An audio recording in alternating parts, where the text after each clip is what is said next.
Bonjour et bienvenue. Aujourd'hui, on plonge dans une analyse d'un parcours personnel assez intense.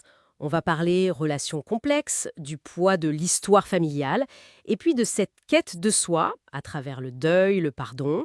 Notre source, c'est un entretien vraiment poignant, une personne qui partage son chemin très personnel. Mhm. Un témoignage riche, oui. Exactement. Et notre objectif, c'est d'en tirer les leçons clés, poser des limites, comprendre le pardon, écouter son intuition. Allez, on y va. Le point de départ qui m'a marqué, c'est cette décision radicale.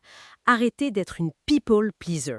Arrêter de vouloir plaire à tout prix. Ah oui, ce moment de bascule. La personne réalise que toute l'énergie qu'elle mettait, ça revenait pas. Et pire, ça a attaqué son respect d'elle-même. C'est très juste. Elle voit que les autres, eux, ils ont des limites claires. Mais elle, non. Et c'est fascinant euh, de voir ce lien direct, hein. Le manque de limites qui mène à se mettre toujours en dernier. Ce que le récit montre bien, c'est que fixer des limites, ce n'est pas être égoïste. C'est essentiel pour sa santé mentale, quoi. Absolument. Il y a cette anecdote vraiment frappante. Elle s'occupe de son grand-père, relation compliquée, passé douloureuse, Mhm.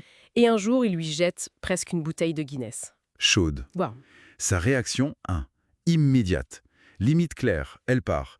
Et elle dit « je reviens pas sans excuse ». c'est fort. C'est le respect de soi en action.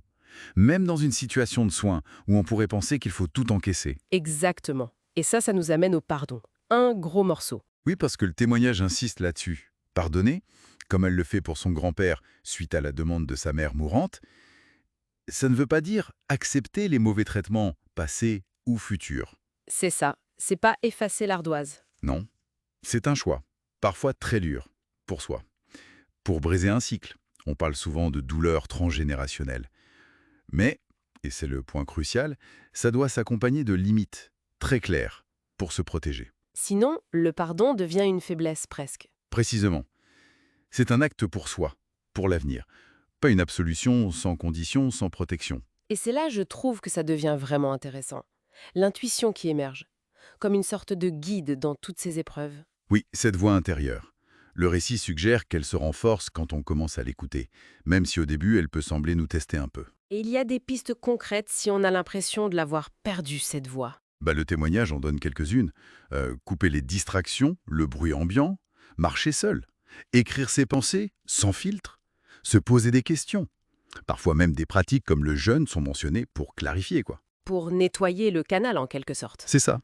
La vraie question derrière, c'est comment on cultive activement cette confiance, cette relation avec soi-même. Mhm. Un autre point majeur, c'est le deuil, vécu comme une transformation radicale. Elle perd sa mère, beaucoup d'aînés en peu de temps. Elle se sent démunie. Un choc immense, oui. Mais ça la force à se reconstruire, à devenir en quelque sorte son propre parent. C'est une image puissante. Et il y a ce conseil très pratique, très touchant qui ressort. Enregistrer ses proches, leurs voix, leurs rires, leurs histoires, avant qu'il ne soit trop tard. Ah, ça c'est un conseil simple mais tellement profond. Ces enregistrements, ça deviennent plus que des souvenirs. Ce sont des encres. Ça préserve quelque chose de vivant de la relation. Une source de réconfort dans les moments difficiles du deuil. Exactement. Le témoignage montre bien comment ces petits riens deviennent des trésors inestimables. Alors si on essaye de résumer, qu'est-ce que tout ça nous dit ? Ce parcours, si intense soit-il, suggère que les pires épreuves, les relations toxiques, les pertes, le poids familial, peuvent être, paradoxalement, le lieu où naissent le respect de soi le plus profond, la sagesse intérieure. C'est souvent dans l'adversité que la lumière intérieure se révèle. Oui, c'est un thème récurrent. Une sorte de croissance post-traumatique peut-être. On pourrait dire ça. Et pour finir, une petite pensée pour la route. Si cette intuition, c'est vraiment notre boussole intérieure, comme le décrit si bien le témoignage, quelle serait la plus petite chose, le tout petit pas qu'on pourrait faire, là, aujourd'hui, pour commencer à tendre l'oreille? Juste écouter son murmure et voir où ça nous mène.